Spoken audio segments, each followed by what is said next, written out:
Hello बच्चों, कैसे हैं आप लोग। आशा करता हूं कि आप लोग बिल्कुल ठीक होंगे। आज हम लोग जो टॉपिक पढ़ने जा रहे हैं उसका नाम है torque on an electric dipole in a uniform electric field. एक यूनिफॉर्म इलेक्ट्रिक फील्ड के अंदर रखे हुए डाइपोल के ऊपर जो टॉर्क प्रोड्यूस होता है उसकी वैल्यू को कैलकुलेट करना। उसके लिए हम एक्सप्रेशन को यहां पर डिराइव करें। लेकिन इस चीज को समझने से पहले हमको एक चीज समझनी होगी कि अगर इलेक्ट्रिक फील्ड के अंदर कोई चार्ज रखा जाए तो उसका मोशन किस तरीके से होगा, उसके ऊपर लगने वाला फोर्स कितना होगा। तो सबसे पहले इस चीज को हम लोग समझ लेते हैं। मान लीजिए कि ये एक इलेक्ट्रिक फील्ड है। इस इलेक्ट्रिक फील्ड में कोई पॉइंट चार्ज Q रखा हुआ है जो कि एक पॉजिटिव चार्ज है। तो इसके ऊपर लगने वाला फोर्स की डायरेक्शन पहले क्या होगी, इसको हमको समझने की जरूरत है। तो फोर्स की डायरेक्शन क्या होती है, देखो बच्चों, यहाँ पर इलेक्ट्रिक फील्ड की डायरेक्शन, यहाँ पर जो इलेक्ट्रिक फील्ड लाइंस हैं उसी डायरेक्शन में इलेक्ट्रिक फील्ड की डायरेक्शन होगी। और ये जो चार्ज है ये पॉजिटिव चार्ज है। तो ये जो जिस डायरेक्शन में ये इलेक्ट्रिक फील्ड लाइन चल रही है वो किस चीज को रिप्रेजेंट कर रहा है कि यहां पर जो चार्ज होगा वो पॉजिटिव होगा और यहां पर जो चार्ज होगा वो निगेटिव होगा। इनफाइनाइट पे हमने मान लिया कि यहां पर पॉजिटिव चार्ज है और यहां पर निगेटिव चार्ज है। तो पॉजिटिव चार्ज से ओरिजिनेट हुई होंगी ये इलेक्ट्रिक फील्ड लाइन और निगेटिव चार्ज पर जाकर टर्मिनेट हो जाएंगी। तो ये जो इलेक्ट्रिक फील्ड लाइन है इस पॉजिटिव चार्ज को क्या करेंगी, इस पॉजिटिव चार्ज को ये नेगेटिव चार्ज अपनी तरफ अट्रैक्ट करेगा और ये पॉजिटिव चार्ज अपने से रिपेल करेगा। तो इसलिए हमेशा जो पॉजिटिव चार्ज होता है वो इलेक्ट्रिक फील्ड लाइंस की डायरेक्शन में मूव करता है, यानी कि इलेक्ट्रिक फील्ड से अवे जाता है। ठीक है। और जब भी हम बात करेंगे नेगेटिव चार्ज की, यानी कि यहां पर अगर -Q चार्ज है तो इसके ऊपर जो हम यहां पर देखें, यहां पर नेगेटिव चार्ज है और यहां पर पॉजिटिव चार्ज है। तो पॉजिटिव चार्ज क्या करेगा, इसको अपनी तरफ अट्रैक्ट करेगा और नेगेटिव चार्ज इसको अपने से रिपेल करेगा, दूर भेजेगा। तो ये क्या करेगा, इलेक्ट्रिक फील्ड की डायरेक्शन के इनवर्स मोशन करेगा। ठीक है। इलेक्ट्रिक फील्ड की डायरेक्शन में मूव करेगा नेगेटिव चार्ज और पॉजिटिव चार्ज हमेशा इलेक्ट्रिक फील्ड लाइन की डायरेक्शन में मूव करेगा। ठीक। तो यहां पे हमको दो चीजें समझ में आ गई कि अगर पॉजिटिव चार्ज रखा हो तो इलेक्ट्रिक फील्ड लाइन की डायरेक्शन में मूव करता है और अगर नेगेटिव चार्ज रखा हो तो वो इलेक्ट्रिक फील्ड की डायरेक्शन के इनवर्स मूव करेगा। ठीक है। ये चीज आपको ध्यान में रखनी है कि डायरेक्शन क्या होगी अगर पॉजिटिव चार्ज है वो इलेक्ट्रिक फील्ड में। अब इनकी वैल्यू कितनी होती है, तो वैल्यू जो है हम दो तरीके से समझ सकते हैं इनकी वैल्यू निकालना।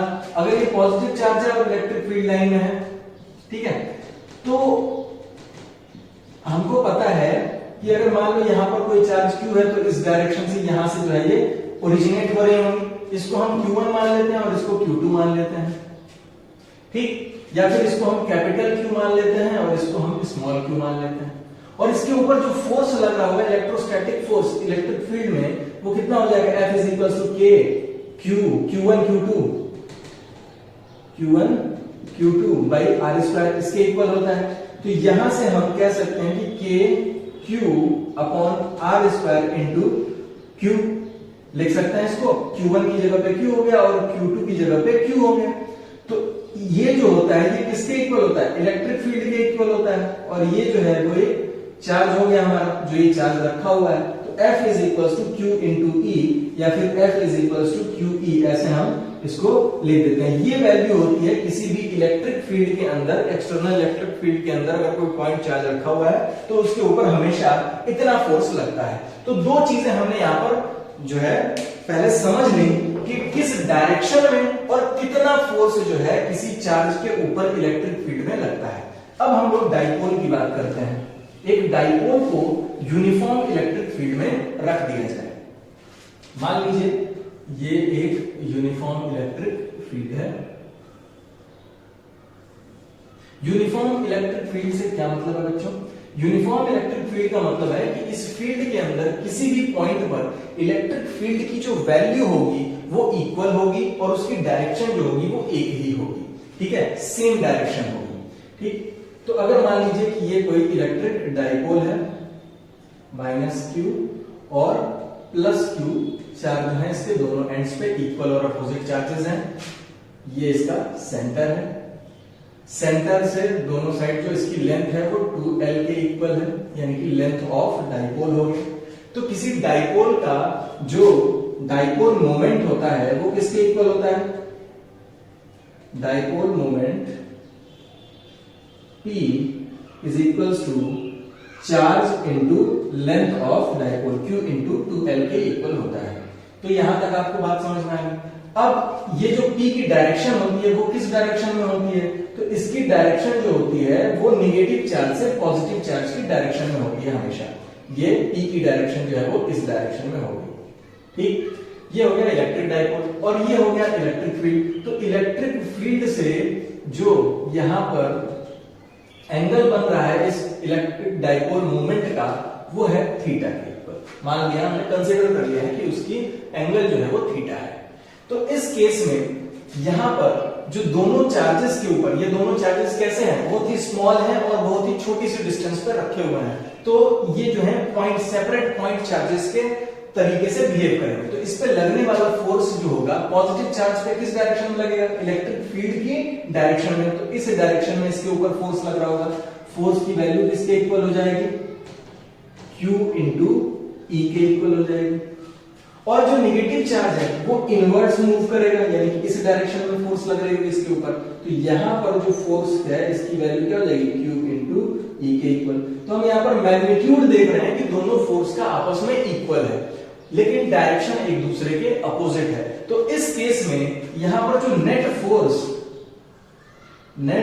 Force on electric dipole, net force on electric dipole F net is equal to हो जाएगा F1 माइनस F2 के, क्योंकि दोनों की डायरेक्शन एक दूसरे के अपोजिट है। और सिंस मैं यहां पे लिख सकता है since F1 is equal to F2 therefore F net is equals to 0, यानी कि यूनिफॉर्म इलेक्ट्रिक फील्ड में रखे हुए किसी इलेक्ट्रिक डाइपोल के ऊपर हमेशा लगने वाला जो नेट फोर्स होता है उसकी वैल्यू 0 होती है।